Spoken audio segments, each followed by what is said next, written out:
弟兄姐妹平安，欢迎来到牧人青草地单元。今天我们来读撒迦利亚书第1章。撒迦利亚书一开头就记载3个人的名字：撒迦利亚本人、他的父亲比利家、他的爷爷益多。以斯拉记和尼希米记只记载益多，没有提到比利家。也许比利家不怎么有名，但撒迦利亚特别纪念他父亲的名字。关于他们3个人的名字，有些学者提出很有趣的看法。希伯来文来说，撒迦利亚是上帝绝不会忘记的意思，比利家是上帝会祝福的意思，益多是证件约定的意思。所以当时以色列百姓听他们的名字，就会联想上帝祝福你们，他绝不会忘记你们，这是上帝的应许。这也是撒迦利亚书整卷的核心思想。大利乌2年，就是主前520年，撒迦利亚和哈该同时勉励重建圣殿的工作。哈该的信息较注重于实际上的工程进度，撒迦利亚从精神方面激励百姓。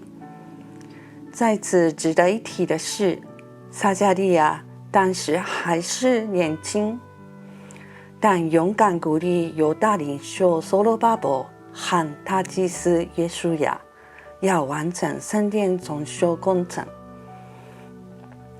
撒迦利亚在第1章开头就说：耶和华正向你们列祖大大发怒，所以你要对以色列人说，万军之耶和华如此说，你们要转向我，我就转向你们。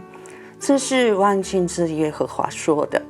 不要效法你们列祖从前的先知呼叫你们说，万军之耶和华如此说，你们要回头离开你们的恶道恶行。在此耶和华说，你们要转向我，我就转向你们。这是多么安慰我们的话！不管我们的过去如何，我们只要真实的悔改，上帝就原谅我们，祝福我们。上帝要的是一颗悔改的心，我们专心仰赖耶和华，他必看顾我们。以色列百姓也回应说，万军之耶和华定应按我们的行动作为向我们怎么行。果真的，从此以色列百姓勇敢投入圣殿的重建工作。离了第一次信息大约3个月后，上帝给撒迦利亚看见8个异象。撒迦利亚所描述的第1个异象是，撒迦利亚在夜间看见4位骑马的人站在离耶路撒冷不远的树丛中，他们刚遍察全地回来，看见全地都安息平静。这代表大利乌王治世的成功，世界环境进入太平。而且耶利米所说的被掳70年的预言也年满了。这意思是，现在就是重建圣殿的好时机。接着万军之耶和华说，现今我回到耶路撒冷，仍是怜悯，我的殿必重建在其中，尊神必拉在耶路撒冷之上，我的诚意必在丰盛发达，耶和华必在安慰西安，拣选耶路撒冷。对的，圣殿的重建是上帝的计划，他必帮助为他事工的百姓。耶和华亲自拣选了耶路撒冷，必然安慰西安的子民，他的国度再度丰盛发达。再来，撒迦利亚描述第二个异象。撒迦利亚看见驱散犹大、以色列及耶路撒冷的4个角，这代表作为敌人再度干扰圣殿的重建。耶和华接着把4个匠人给他们看，并解释他们就会消除敌人，顺利完成圣殿重建的事工。我们透过以斯拉记的记载知道，以色列百姓受到撒迦利亚和哈该的勉励，在所罗巴伯和约书亚的领导之下，重新开始圣殿重建。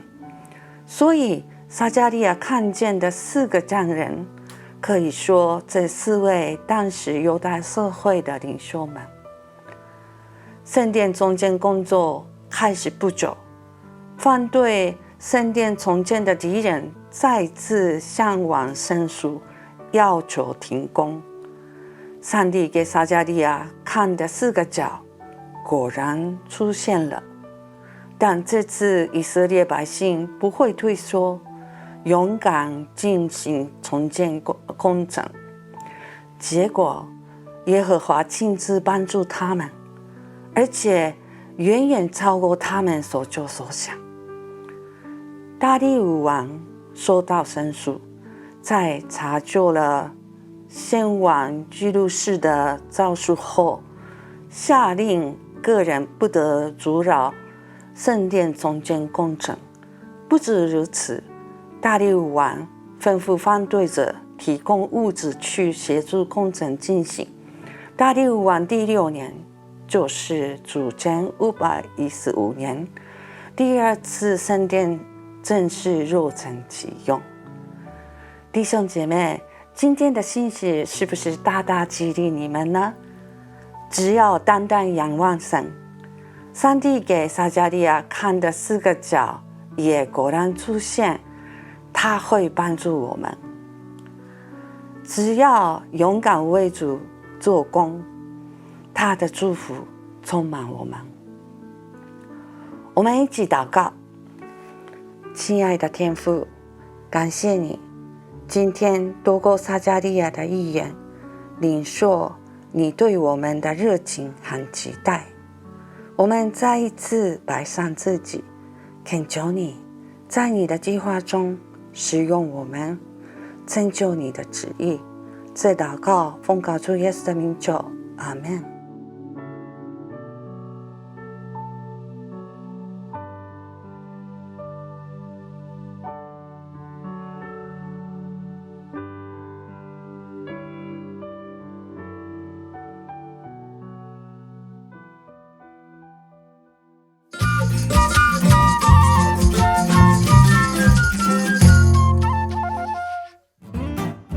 Hello, I'm Dylan. Molo Kunjani. How's it? That's how you say hello in South Africa. Today, I'm going to introduce you to the beautiful and amazing country of South Africa. That's the country that I come from, and some people in this church come from that country too. So it's good to learn about this country. South Africa is at the bottom of Africa, right obviously in the south part of Africa, and it's a pretty big country. It's about 1,000 kilometers across and 1,000 kilometers wide, so it's a pretty big country. Taiwan is hotter than South Africa. I know, strange, right? You think Taiwan is colder, and you think South Africa is hotter. South Africa is colder than Taiwan. Not very cold, but when it's winter time, it will be cold. And in summer, it won't be as hot as Taiwan. And especially with humidity, it is much drier than Taiwan. South Africa is called the Rainbow Nation. Not because we have a lot of rainbows, but because of the amount of people that live there who are different. So different, it's like the colors of the rainbow is what they talk about it. So we are a multicultural country with many different cultures existing together. in one place. There are 3 major languages: English, Zulu, and Xhosa. Let me say the last one again, Xhosa. You have to click when you say that. And how do you say God in Zulu?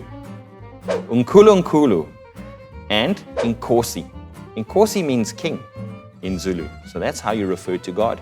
In Xhosa, you would say Utriko. Utriko. That's how you say God's name. There's some clicks when you speak. So we speak about God with those kinds of languages. South Africa is known for its wildlife or for its animals. There are 5 big animals or 5 main animals: the leopard, the lion, the rhino, the buffalo, and the elephant. Now I want to ask you a question. Of these 5, which one do you think is the most dangerous?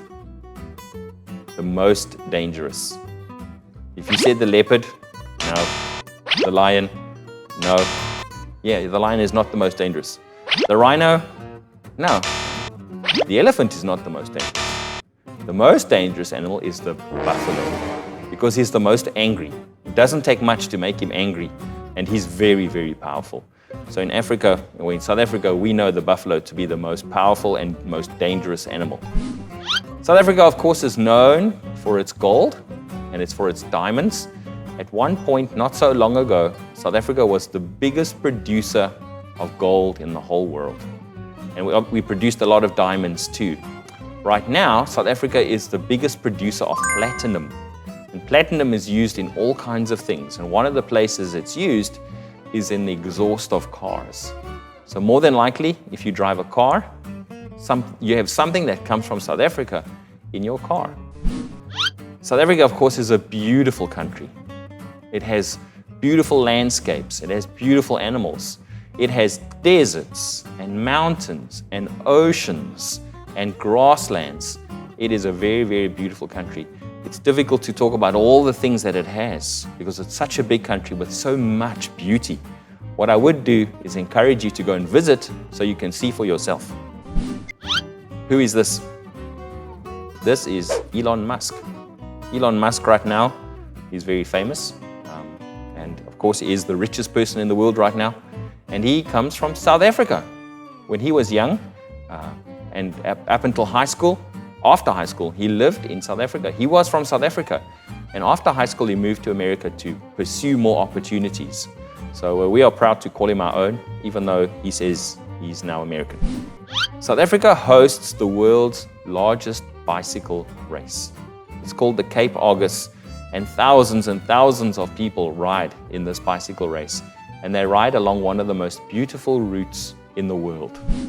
Did you know that the first successful heart transplant was in Cape Town, in a Cape Town hospital? So the very first person to have a new heart transplanted was in South Africa. The doctor who arranged the operation, who did the operation, invented the procedure, and he was South African. In fact, South Africa invented quite a few things that we use. One of them is called a dolos. It's the thing that you put near the ocean to stop the waves or to reduce the power of the waves. Somebody invented the machine. It's like a vacuum cleaner in the pool that cleans your pool. That was invented in South Africa. And the CAT scan machine that the doctors use to scan human beings for diseases or sicknesses was invented in South Africa by a South African doctor. So South Africa has given the world many things. I want to talk about the food from South Africa. The picture you're looking at is got some white stuff, and that is maize meal. Maize comes from corn. So we grind up the corn into like a powder, and you put some water in it and you boil it. And when you've boiled it, we call it pap. And so what you're looking at is meat. And so the way we talk about it is we say pap and vleis, something very delicious. We also like meat. South Africa is a country that loves to eat meat. And if you go visit someone's house, more than likely you will have a braai. A braai is just a barbecue, but you won't find many vegetables or not a lot of salad. You will find a lot of meat. South Africans love to eat meat, maybe because we have so many animals. For dessert, we will eat something called a cook sister. It is sweet and sticky. It's very delicious. But there are things about South Africa that maybe you don't know, that are not good to know, but you should know. Like the fact that it is the world's most unequal country. The gap between the rich and the poor, that gap is the biggest in the whole world. You can have somebody live in a very small house like the one on the screen, and we call that a shack. In fact, a whole family lives here. There's no bathroom. There's not even really a kitchen. And this will be their dwelling for their whole life. And yet, you have people who live in a house like this. I don't even know how many bedrooms this house has, but it's huge. And so there are people who live in a house like that, and people who live in a house like this. And so South Africa is very unequal. You have people who struggle to feed themselves every day. Many people don't know where their next meal will come from. And then you have people who can just go and buy a sports car very easily. It's a country of great inequality. It's also a country that is unsafe. There is a lot of crime. And so people hire private security. And so if you look at the picture, the man at the wall, he's hired by somebody to protect their home. And those high walls surrounded by barbed wire are there to keep criminals out. And so you have to be really careful if you go to South Africa. And that is because of the inequality.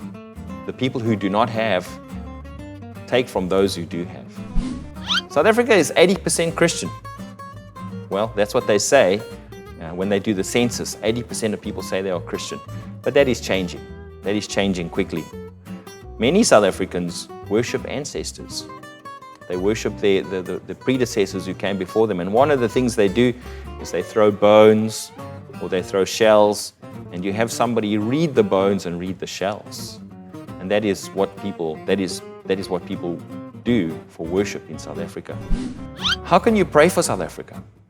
I would encourage you, if you do get a chance to take some time and pray for South Africa. Pray that the gospel will be shared once again. Shared to those who've heard it and who've turned away from it, and shared to those who've never heard for the first time. So yeah, this is South Africa. It's a beautiful country, and I would encourage you to visit one day. Thank you for listening.